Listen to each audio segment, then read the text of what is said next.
has a Master of Arts in Philosophy from the University of Oklahoma.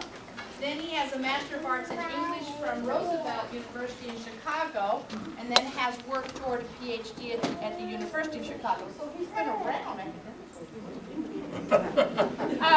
He has several academic honors. He was an outstanding graduate student seminar and Department of English Scholarship recipient at Roosevelt University, and at Roberts Wesleyan College, where he taught, he received a National Teaching Fellowship, so some academic honors there.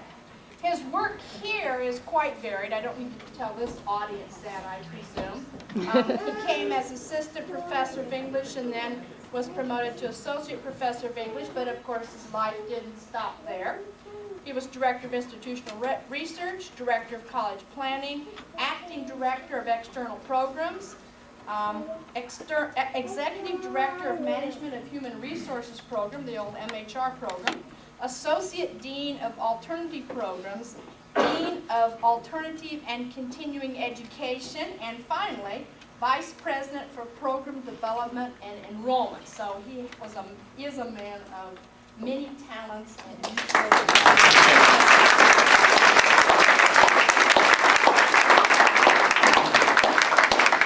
also wrote a number of grant proposals. Many of them were actually funded. We received funding. I remember working on this one with him. U.S. Department of Education Title III proposal was funded, as well as several proposals. 7 proposals were funded during the years 1974 to 85. 5 of the proposals were through consortiums. 2 of those proposals were for developing Spring Arbor University only. Many of you who've been around for a decade or so might also remember that George was one of the recipients of the Second Mile Award. He won it the second year. Pop quiz, extra credit points. Who won it the first year? Anybody remember? You did. No. Betty Benito. But George won it the second year. And I just want to run as fast as she does. There's Betty. And I just want to read a paragraph from the award citation. This year's recipient reflects the qualities of unusual creativity, enthusiasm, and service. The awardee has served this college well.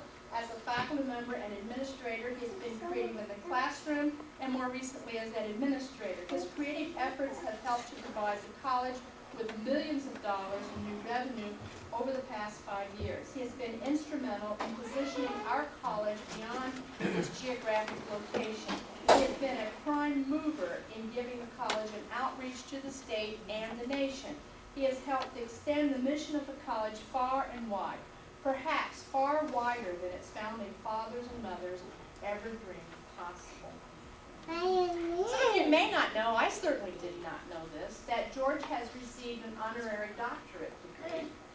He received it from Western Baptist College, and it was a Doctor of Humane Letters. And I'm not going to read the whole citation to you, but I will read part of it. You want to read the whole thing? I will read part of it because it is written, it includes some examples of the way that our external programs has touched the lives of particular students. At Western, we have seen lives dramatically transformed. They're talking about the programs that George brought to Western Baptist University.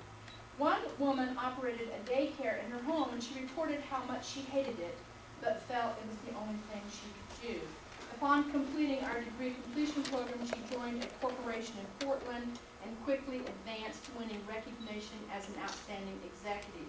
Another man described himself as a quitter, was never able to finish anything. He dropped out of high school several times and was waiting tables when he learned of the program.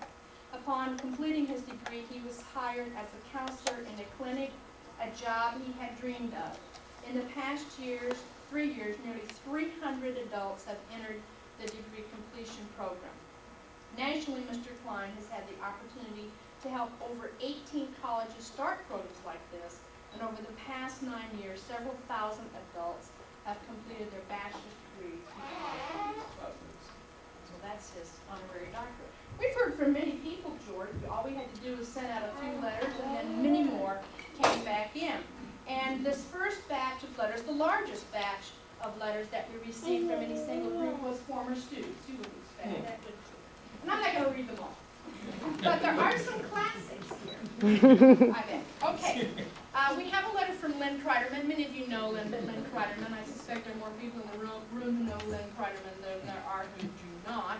And he starts his letter with a very common theme that has come through all of these letters, and it's like this. They tell me you are retiring, and I don't believe it. It seems like it was only 5 or 6 years ago that I sat in your lit class. You inspired me to think beyond the surface of whatever poem or play or novel I was reading. You also talked cameras with me after class. You, along with some of your esteemed colleagues from that era, made me proud to be a student at Spring Arbor. Then a few years after that, was it yesterday? I became a colleague, and I tried teaching students this with the same flair and gusto that I observed from you. So much did I want to be like George that I bought pigs and cows and an old tractor. It became clear to me that I didn't have the stuff that George did. And so I left the academy in your capable hands, but I still have the animals. From a distance, I have seen your hand on the college that will forever be close to my heart. I do not know too many of the current Spring Arbor family, nor do they know me. I'm sure they're wonderful and talented, but they are losing someone who embodied what we once called the Spring Arbor concept. Barb Wolber said she was going to try to make it. I don't see her here yet, but she wrote a poem for you. I won't read that. But Jeanette England wrote a letter that incorporates many of the same themes that others of your students incorporated in this letter, so I thought I would read all of this. I can't believe you are retiring. It seems like only yesterday we were toilet papering your farm. How time flies. What can I say that will adequately convey my feelings to you? I hope I can do you justice. My time at Spring Arbor, although memorable, was fairly turbulent. As you know, I was one of those students who tested the boundaries of the extreme. I can say with a certainty that you, George, were one of 3 people who kept me afloat. I feel sorry for students who have never and will never enjoy you in the classroom. When you wore your farm boots to class, this is another occurrence. You shared with us some of the more odorous parts of the American West. With you and Denny Garn, you traveled to New England and visited places I had only read about, such as Walden's Pond, Plymouth Plantation, Boston's Quincy Market, and Nathaniel Hawthorne's home. That trip made such an impression on me that this spring I took my family over much of the same ground. I also went to the great Stratford Shakespeare Festival in Canada with you. I still smile thinking of the many escapades we all shared on that trip. Some of the best times I had were with your family at the farm, when you and Faith would have Nancy and I out and we'd have dinner and play with the kids. During those years, you allowed us to sit for your children and the animals, even overnight several times. We loved being there. We loved being with your family. It meant a great deal to me that you trusted me with your children, your home, and even your pigs.